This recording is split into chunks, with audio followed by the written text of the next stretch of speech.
kills one of these jetpack troopers. You can see at times, if you do it right, then he will fly up into the air and explode magnificently with lots and lots of flames. I have to ask, do you get to fly one of the jetpacks? That's actually the big thing. Obviously, we've now introduced the jetpack guys, and as Herman makes his way to the top of this, to the bow of this ship, he will actually be able to put on a jetpack himself. So it's coming. And it's coming right now. All right. Oh. Took one right in the face. Two deaths, Herman. Two deaths. Two deaths. But again, Rico's there. He'll help you out. Once again. Absolutely. I have to show you how helpful Rico is these days. So can you talk about sort of enemy AI improvements? Yeah, absolutely. The enemy AI is something that was very strong in Killzone 2 already, where they were able to respond to situations and basically making sure that no encounter ever played the same. You could go into a room and it would always be different. Lots of different ways to solve the particular encounter. With the larger environments that we have this time around in Killzone 3, there's a lot more routes, both for the player as well as for the AI, which makes encounters all the more fluid. You never know where they are, you never know what to expect. They could be around the corner, they could be up close to you. So we really mixed it up this time around. Obviously the aerial gameplay adds a whole new dimension to it, because all of a sudden they can come from the sky as well. So there's a lot of different things that the AI is now capable of. And we make sure that we cater to different kind of gameplay styles. So it's not just your technical gameplay that we saw in Killzone 2, a lot of ducking behind cover and taking pot shots at the enemy from quite a distance. We also wanted to introduce more run and gun gameplay as well and make sure that there's some mechanics there for people to enjoy as well. So and this time around we introduced something called brutal melees, which again goes back to kind of what we did for Killzone 1, where you could take a knife and slice somebody's throat. We're taking that a couple steps further in Killzone 3, and you can actually get up close to these enemies and perform kind of context-sensitive melees. So that makes it really nice, a really brutal kind of effect. This is it's the jetpack. This is what we did for Killzone Liberation, and this is in first person, obviously, and it's a hell of a lot of fun. There's a big mounted machine gun on the side. You never run out of bullets with that one, and you can just hop on from iceberg to iceberg, hop onto these oil rigs, and do lots and lots of destruction. Can you explain the controls here?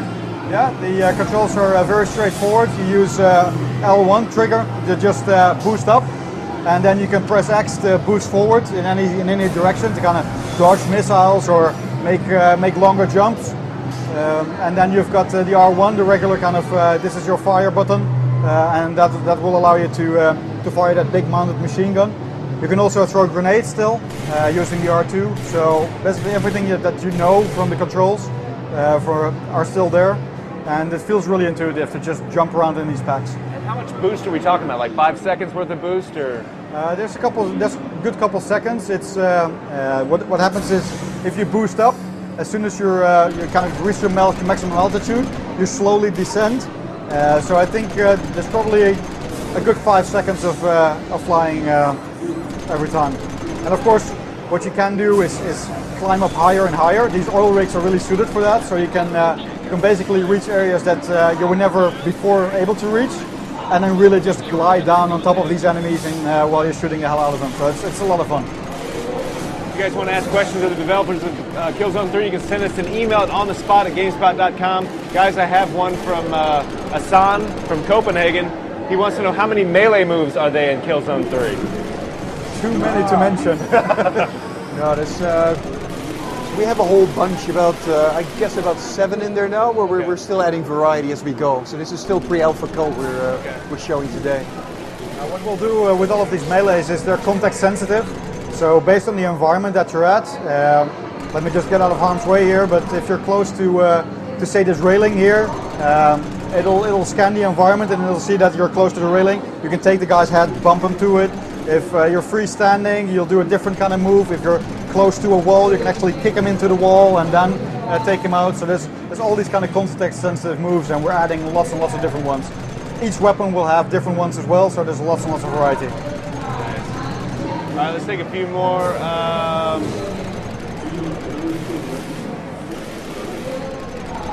Dudley Rogers from Rockford. That might be in Great Britain. He wants to know how many new guns are there in Killzone 3. He wants to know about the guns. That's a great question. So I think we can talk about the guns that are in this level, right? Steven already mentioned the minigun that you're fighting with on the intruder, and then later on the level there's the wasp gun, what we nicknamed the portable weapon of mass destruction. But we have a lot of variety in the game with a lot of different guns coming, inspired by Killzone 1, inspired by Liberation. But we'll keep a couple of surprises for later on in the year. Yeah. How do you like that? Rest assured, they will destroy things very nicely. They will destroy things. Yes, that's important.